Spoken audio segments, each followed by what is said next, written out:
ajaa'iba waan ajaa'ibaa dhageenyee waan ajaa'ibas arguuf jirra jechuudha. Egaan kabajamtoota daawwattoota keenya maaltu ajaa'iba si jechisiise jechuun keessaniin oolu harka fuudhee ashamaa akka jirtu hundi keessanuu nageenyi kan koo bakka jirtanitti isiniif haa ta'u jecha. Egaan viidiyoo intarviiyuu ajaa'ibaa tokko kan aartistii beekamaa Oromoo qabsaa'aa dur ture jechuudha. Aartistii jaalatamaa fi kabajamaa aartistii Adam Haruun video isaa tokko intarviiyuu isaa dhaggeeffadhee baay'ee na ajaa'ibee baay'ee raajina ta'ee naan video isaa kana dhufee ittiin haasoo barbaade as biratti wanti isin hubachuu qabdan ani akka tamaamitti Adam Haruun mooraalii ittiin qeequs hin qabu umrii isa ittiin gorsus hin qabu isas gorsuuf hin dhufne isas qeequuf hin dhufne garuu immoo wanti inni dubbate kuni raajina taanaan ana qofatti raajii ta'e immoo nama hundatti raajii ta'e kan jedhu gaafii isiniif dhiyeessuuf nama viidiyoo kana laalaniif gaafii dhiyeessuuf dhufe malee waan biraatiif himte jechuudha. Viidiyoon Adam Haruun waa'ee gaafiif deebii gammadaa shawuu wajjin kan inni waa'ee muummicha ministeera Itoophiyaa yeroo ammaa kana Dr. Abiy Ahmed irratti dubbateedha. Viidiyoon kun viidiyoo baay'ee miti sekondii 20 dhageeffadhaatii walitti deebina. Abiyyi miti maali gara viidiyoo Adam. Dhufee kanatti hin gammade. Jijjiirama kanatti raadha. Ittiin gammade jijjiirama kana. Amma Abiyyi aydellam. Nabiyyi nu. Nabiyyi da malee Abiyyi qofaa miti inni. Jijjiirama kana keessaa maaltu Abiyyi miti nabiyyi jedhe. La ilaha illallah. Subhanallah. Subhanallah. لا إله إلا أنت سبحانك إني كنت من الظالمين. وبليون كيا آدم هارون يجون نمون الدون أكبينوت هكما كايساتس أك أمدور إسرة رجها سوتشي سرة ميديا كانت إسرة سرتس آدم هارون نما هردوفا أمانتا إسلامتي جد إيادا أكسمتي بين ني جنة بين هندي كيسانو نمتشكوني هن كفرمو هن سكرمو مالته هي وبليون كي أبي أكمتي Abiy yoma fedhe bulchaa gaarii addunyaa kana osoo ta'e nabii ta'uu hin danda'u yaa obboleewwan kiyya. Nabi Muhammad sallallahu alaihi wasallam gaafa isaan du'an qadin qaxa'atil wahy. Nabii jechuun nama wahyiin itti bu'u jechuudha. Gaafa Nabi Muhammad sallallahu alaihi wasallam addunyaa kanarraa deemu wahyiin dhugumatti addaan citteerti jechuudha. Namni wahyiin itti buune nabiyyi miti. Nabiyyiin immoo addunyaa kana kan guyyaa qiyamaa nu hunda keenya shafi'aanu dhaabbatu deemu nabiyyi keenya jaalatamaa fi kabajamaa Nabi Muhammad sallallahu alaihi wasallam isaan booda nabiyyiin hin jiru nabiyyiin hin dhufu jechuudha. Yoo ganaa zabana akiraa Nabi Iisan alayhi salaam Yesus Kiristoos dhufe achitti nabiyyiin biraa kan dhufu hin jiru. Abiy Ahmed osoo bulchaa fedhe gaarii fedhe ta'e ibn Abiy amma badaa uummata ajjeesaa jiru kanaa miti. Dhugaa Rabbii dubbachuuf Abiy gaafa duraasan Oromoon dhuguma nama baay'eetu Abiy nabiyyi jedheetiin maqaa isaa kanaa fi maqaa nabiyyummaa kana walitti simsisanii nama baay'eetu dhaagaa ture.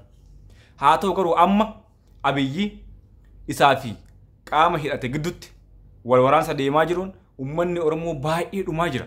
Wallagga, Arsii, Harargee, Gujii, Boorana, Baale tokko osoo hin hafin Oromoon kuun beelaa jira, kuun waraanaan dhumaa jira, kuun rakkoo waraana saniif rakkoo nageenyatiif qe'eef qabeenya isaa irraa buqqa'ee baraan miidhamaa jira.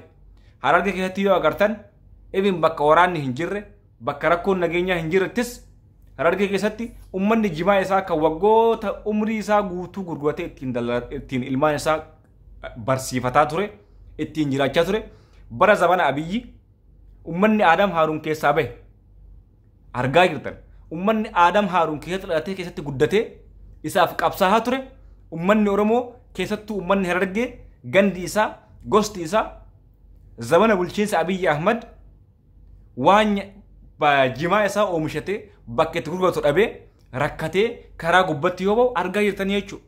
Kanaaf immoo ragaan zamana kana tibba kana miidiyaa hawaasaa kana gubbatti waan deemaa jiru laaluu qabdanii jechuudha. Arsii keessa naannoo shirkaasitti waraana mootummaa fi waraana abaa'oo shanee gidduutti wal waraansa deemaa jiruuf uummanni qe'eef qabeenya isaa irraa buqqa'ee haati muka irratti dahaa jirti. Wallaggaan keessatti waggoota 5 dabran kana deemaa ture. Booranaaf Gujii keessatti akkas. Duuba Adam Haruun ija kamiin Abiyyi ilaalee Abiyyi miin Abiyyi jedhe yaa obboleewwan kiyya. Isuma kana gaafinatti yaa. Akkuma dura jedhe Abiyyi osoo waan fedhe bulchaa gaarii fedhe iyyuu tahee nabiyyi ta'uu hin danda'u namni kun nama sii galee. Immoo gaarummaa wayii turetti agarte dhugumatti ani Adam Haruuniif namni kun nama guddaadha nama umrii isaa deeme mumkin karaa itti yaadu xiqqoo bileeni isaa rakkoo qabaachuu danda'a hin beeku ani garuu keessattuu ila waan biraa fudhannu hayyee Wallagga sababa abaawwan achi jiruuf miidhamte haa jennu Arsiin sababa abaawwan achi jirtuuf miidhamte haa jennu Gujiif Booranni akkasi haa jennu ummanni Harargee hoo ka jimaa isaa ka Adam Haaruun keessatti dhalate gosti isaa gandi isaa ka abaawwan naannoo sana hin jirre ka rakkoon nageenyaa naannoo sana hin jirre daldala isaa jimaa isaa duraan zabana wayyaanee zabana Hayilemaariyaamillee zabana Hayilemaariyaam zabana wayyaanee tokkoma zabana wayyaanee zabana dargii zabana Hayilasillaasee jedhamti jimaan tun badaan beekwa yeroo san hundaayyuu garuu gara ummanni Harargee lafta Harargee uumamaan akka argaa jirtanitti lafta Harargee akkuma beekamu uumamaan ka isiin biqilchitu wantoota akka jimaa fi ataakiltii garagaraati malee nyaanni akka midhaan akka qamadii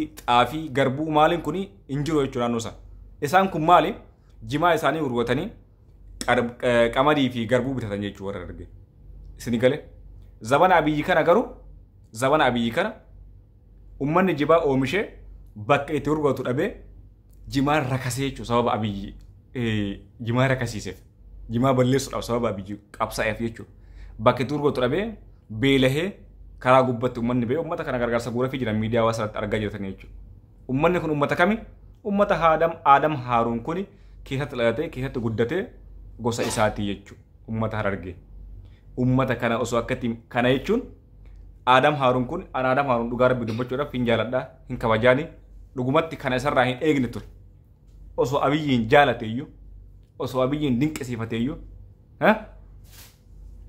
cal'iseetumaan deeggaruu qaba malee yoo Abiyyi irraa lafa waa fudhachuuf waa mana fudhachuuf mootummaa kanarraa mana fudhachuuf dirqama miidiyaa dubbatuun ka ta'u taate san hin beeku garuu immoo yeroo ammaa kanatti namni akka Adam Haaruun kun kan ummanni isa jaalatu kan ummanni isa dinqisiifatu kan ummanni isa kabaju mootummaa mormaa qabu gabbahee bifa kanaan faarsuun dogoggora iyyaa rakkiyette because Adam Haaruun Oromoon guutuu jaalatu Abiyyiin garuu Oromoon guutuu hin jaalattu Oromoon guutuu hin dinqisiifattu jechuudha dhugaa rabbi dubbachuudha Adamiin immootu Oromoo Islaamaaf Kiristaan bahaadhiyaata lixaa kibbatti Adamiin sagalee isaatiin dhaamsa inni duraan dhaamaa tureen michuu baay'een qabaadhaan isa beenaa michuu misirba isaa michuudhaan isa jaalannaa jechuudha Adamiin si galee kanaaf yeroo Oromoon tokko miidhamee tokkummootu ilaale Abiyyiin deeggaraa ni qaba Oromoo keessa Oromoon Abiyyiin deeggartu baay'eedha miliyoon akkasuma Oromoon Abiyyiin mormitu baay'eedha miliyoon Adam Haaruun immootu Oromoon miliyoona 60 isa jaalata isin galee Adam jecha isaa kana Abiyyi deeggaraa miliyoona 40 qabaate deeggaraa miliyoona isaa 40 san gammachiisetti mormaa isaa miliyoona 20 mootuun biratti miizaan isaa gadi bu'e jechuudha maaliif rakkoo mormitoonni keessa jirtutu rakkoo guddaadha waan ta'eef akkuma waliigalaa hitti mootu rakkoo hawaasni Oromoo yeroo ammaa kana keessa jirutuyyuu rakkoo hamaadha waan ta'eef kanaaf yoo waa lafa fudhachuun mana fudhachuun kun dirqama gadi ba'aniitiin adeeroo maasti godha Adam Haaruun jechuudha nama umrii hin deemee nama jireenya gaggaaris dabarsee nama umrii isaa guddaadha yaada Adami si galee gabbaatee mootummaa kanatti waan akkanaa jechuun hawaasa ganda keetii ummata irra dhalattee guddatte ummata Harargee ummata Oromoo kan bulchiinsa sirna Abiyyi kana gara gabbahee dalagatee galuun dhabee rakkataa jirutti qoosuu ta'a waan ta'eef namoonni beekamtii hawaasaa qabdan jalala hawaasaa qabdan beekumsa qabdan kan of jalaan balleessinaan isin dhaamsa kiyya kan xumuraati namoonni viidiyoo kana hamma xumuraatti daawwattan galatoomaa ulfaadha isinin jedha chaanaalii kiyya kana subscribe godhuudhaan maatiin haftaa yeroo gaarii qabaadha yeroo gaarii